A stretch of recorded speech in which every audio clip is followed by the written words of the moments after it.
ಸಂವಿಧಾನ ಶಿಲ್ಪಿ ಬಾಬಾ ಸಾಹೇಬ್ ಅಂಬೇಡ್ಕರ್ ಬಗ್ಗೆ ಕೇಂದ್ರ ಗೃಹ ಮಂತ್ರಿ ಅಮಿತ್ ಶಾ ಹೇಳಿಕೆ ನೀಡಿರುವುದನ್ನು ಖಂಡಿಸಿ ಕಲಬುರಗಿ ಬಂದ್ಗೆ ಕರೆ ನೀಡಿರುವಂತದ್ದು. ಹೀಗಾಗಿ ಕಲಬುರಗಿ ಬಂದ್ ಒಂದು ರೀತಿಯಿಂದ ಕಂಪ್ಲೀಟ್ ಆಗಿ ಕಲಬುರಗಿ ಮಹಾನಗರ ಸ್ತಬ್ಧ ಆಗಿದೆ. ಈ ದೃಶ್ಯದಲ್ಲಿ ಕಾಣಿಸ್ತಾ ಇರುವಂತದ್ದು ಬೆಳ್ಳಂಬೆಳಗ್ಗೆ 6 ಗಂಟೆ 7 ಗಂಟೆಯಿಂದಲೇ ರಸ್ತೆಗೆ ಹೋರಾಟಗಾರರು ಇಳಿದು ಒಂದು ಪ್ರತಿಭಟನೆಯಲ್ಲಿ ಧುಮುಕಿದ್ದಾರೆ. ಅದರಲ್ಲೂ ಕೂಡ ಕಲಬುರಗಿ ಕೇಂದ್ರ ಬಸ್ ನಿಲ್ದಾಣ, ಸರ್ದಾರ್ ವಲ್ಲಭಾಯ್ ಪಟೇಲ್ ವೃತ್ತ, ಜಗತ್ ಸರ್ಕಲ್, ಖರ್ಗೆ ವೃತ್ತ, ಹುಮ್ನಾಬಾದ್ ರಿಂಗ್ ರಸ್ತೆ ಸೇರಿದಂತೆ ಕಲಬುರಗಿ ಮಹಾನಗರದ 4 ದಿಕ್ಕಿನಲ್ಲಿ ಕಲಬುರಗಿ ಮಹಾನಗರಕ್ಕೆ ಪ್ರವೇಶ ಮಾಡುವಂತಹ 4 ದಿಕ್ಕಿನ ರಸ್ತೆಗಳಲ್ಲೂ ಕೂಡ ಹೋರಾಟಗಾರರು ರಸ್ತೆಗಳಲ್ಲಿ ಒಂದು ಪ್ರತಿಭಟನೆ ಟೈರ್ಗೆ ಬೆಂಕಿ ಹಚ್ಚಿ ಪ್ರತಿಭಟನೆ ನಡೆಸ್ತಾ ಇದ್ದಾರೆ.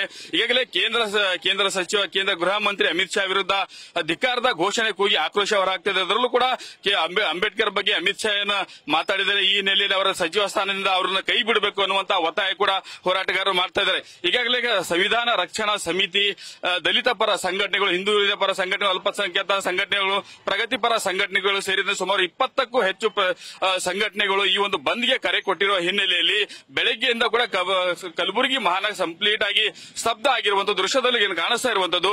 ಇದೇ ರೀತಿ ಚಿತ್ರಣ ಕಲಬುರಗಿ ಮಹಾನಗರದ ಪ್ರತಿಯೊಂದು ಮುಖ್ಯ ರಸ್ತೆಗಳಲ್ಲೂ ಕೂಡ ಸ್ತಬ್ಧ ಆಗಿರುವಂತದ್ದು. ಜನಸಂಚಾರ ಕೂಡ ಕಡಿಮೆ ಆಗಿದೆ. ಕೇವಲ ಪ್ರತಿಭಟನಾಕಾರರು ರಸ್ತೆಗಳಲ್ಲಿ ಟೈರ್ಗೆ ಬೆಂಕಿ ಹಚ್ಚಿ ಪ್ರತಿಭಟನೆ ನಡೆಸ್ತಾ ಇದ್ದಾರೆ. ಮತ್ತೊಂದು ಕಡೆಗೆ ವರ್ತಕರು ಕೂಡ ಯಾವುದೇ ಕಾರಣಕ್ಕೂ ಕೂಡ ಇವತ್ತು ಬೆಳಗ್ಗೆಯಿಂದಲೂ ಕೂಡ ತಮ್ಮ ಅಂಗಡಿ ಮುಂಗಟ್ಟುಗಳನ್ನು ಕೂಡ ಓಪನ್ ಮಾಡಿಲ್ಲ. ಯಾಕಂತಂದ್ರೆ ಅಹಿತಕರ ಘಟನೆಗಳು ಸಂಭವಿಸಬಹುದು ಅನ್ನುವಂತ ಆತಂಕದಿಂದ ಯಾವುದೇ ಅಂಗಡಿ ಮುಂಗಟ್ಟುಗಳು ಕೂಡ ಓಪನ್ ಇಲ್ಲ. ಕಲಬುರಗಿ ಮಹಾನಗರದಲ್ಲಿ ಕೇವಲ ಆಸ್ಪತ್ರೆ, ಮೆಡಿಕಲ್, ತುರ್ತು ಸೇವೆ, ಸರ್ಕಾರಿ ಕಚೇರಿಗಳು ಹೊರತುಪಡಿಸಿದರೆ ಯಾವುದೇ ಬೇರೆ ಒಂದು ಅಂಗಡಿಗಳು ಕೂಡ ಓಪನ್ ಆಗಿಲ್ಲ. ಕಂಪ್ಲೀಟ್ ಆಗಿ ಬಂದ್ ಆಗಿರುವಂತದ್ದು.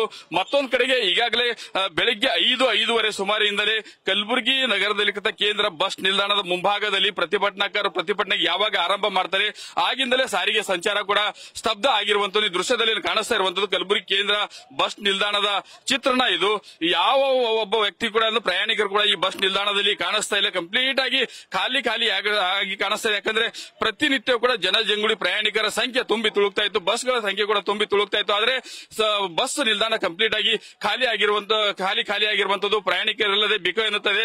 ಕೆಲವೊಂದಿಷ್ಟು ಪ್ರಯಾಣಿಕರು ಕೂಡ ಈ ಒಂದು ಬಸ್ ಸಂಚಾರ ತಾತ್ಕಾಲಿಕವಾಗಿ ಸ್ಥಗಿತ ಆಗಿರೋದ್ರಿಂದಾಗಿ ತಮ್ಮ ಊರುಗಳಿಗೆ ಹೋಗೋದಕ್ಕೆ ಕೂಡ ಪರದಾಡುವಂತಹ ಪರಿಸ್ಥಿತಿ ಕೂಡ ನಿರ್ಮಾಣ ಆಗಿರುವಂತದ್ದು. ಕಲಬುರಗಿ ಮಹಾನಗರದಲ್ಲಿ ಈ ರೀತಿ ಒಂದು ಸ್ತಬ್ಧ ಆಗಿರ್ತಕ್ಕಂಥ ಚಿತ್ರಣ ಕಂಡು ಬಂದ್ರೆ, ಮತ್ತೊಂದು ಕಡೆಗೆ ಕಲಬುರಗಿ ಮಹಾನಗರದ ಹೊರವಲಯದಲ್ಲೂ ಕೂಡ ಬಂದ್ ಮಾಡಿರೋದ್ರಿಂದಾಗಿ ವಾಹನ ಸವಾರರು ಪರದಾಡ್ತಾ ಇದ್ದಾರೆ. ಕಿಲೋಮೀಟರ್ ಗಟ್ಟಲೆ ವಾಹನಗಳು ಕೂಡ ರಸ್ತೆ ಬದಿಯಲ್ಲಿ ನಿಂತುಕೊಂಡಿರುವಂತದ್ದು. ಹೀಗಾಗಿ ಕಲಬುರಗಿ ಮಹಾನಗರಕ್ಕೆ ಪ್ರವೇಶ ಮಾಡುವಂತಹ ಬೇರೆ ಬೇರೆ ಭಾಗಕ್ಕೆ ಹೋಗುವಂತಹ ಸಾರಿಗೆ ಬಸ್ಗಳನ್ನು ಕೂಡ ಬೇರೆ ಬೇರೆ ಮಾರ್ಗದ ಕಡೆಗಳಲ್ಲೂ ಕೂಡ ಡೈವರ್ಟ್ ಮಾಡಿರುವಂತದ್ದು. ಒಟ್ಟಿನಲ್ಲಿ ಹೇಳಬೇಕಂದ್ರೆ ಕಲಬುರಗಿಯನ್ನು ಬಂದ್ ಕರೆ ಕೊಟ್ಟಿರುವ ಕಲಬುರಗಿ ಬಂದ್ ಕರೆ ಸದ್ಯಕ್ಕೆ ಯಶಸ್ವಿ ಆಗಿರುವಂತದ್ದು. ಕಂಪ್ಲೀಟ್ ಕಲಬುರಗಿ ಮಹಾನಗರ ಸ್ತಬ್ಧ ಆಗಿದೆ. ಮತ್ತೊಂದು ಕಡೆಗೆ ಯಾವುದೇ ರೀತಿಯಿಂದ ಅಹಿತಕರ ಘಟನೆ ನಡೀಬಾರದು ಅನ್ನೋ ಕಾರಣಕ್ಕಾಗಿ ಕಲಬುರಗಿ ಪೊಲೀಸರು ಕೂಡ ಈಗಾಗಲೇ ಸುಮಾರು 2,000ಕ್ಕೂ ಹೆಚ್ಚು ಪೊಲೀಸ್ ಸಿಬ್ಬಂದಿಗಳನ್ನು ಕೂಡ ಬಂದೋಬಸ್ತ್ಗೆ ನಿಯೋಜನೆ ಮಾಡಲಾಗಿದೆ. ಮತ್ತೊಂದು ಕಡೆಗೆ ಮಕ್ಕಳ ಸುರಕ್ಷತೆ ದೃಷ್ಟಿಯಿಂದಾಗಿ ಕಲಬುರಗಿ ಇರುವಂತದ್ದು. ಒಟ್ಟಿನಲ್ಲಿ ಹೇಳಬೇಕಂದ್ರೆ ಕಲಬುರಗಿ ಮಹಾನಗರ ಕಂಪ್ಲೀಟ್ ಆಗಿ ಸ್ತಬ್ಧ ಆಗಿದೆ. ಮತ್ತೊಂದು ಕಡೆಗೆ ಪ್ರಯಾಣಿಕರು ಸಂಚಾರಕ್ಕಾಗಿ ಪರದಾಡುವಂತಹ ಚಿತ್ರಣ ಕಂಡು ಬರ್ತಾ ಇದೆ. News first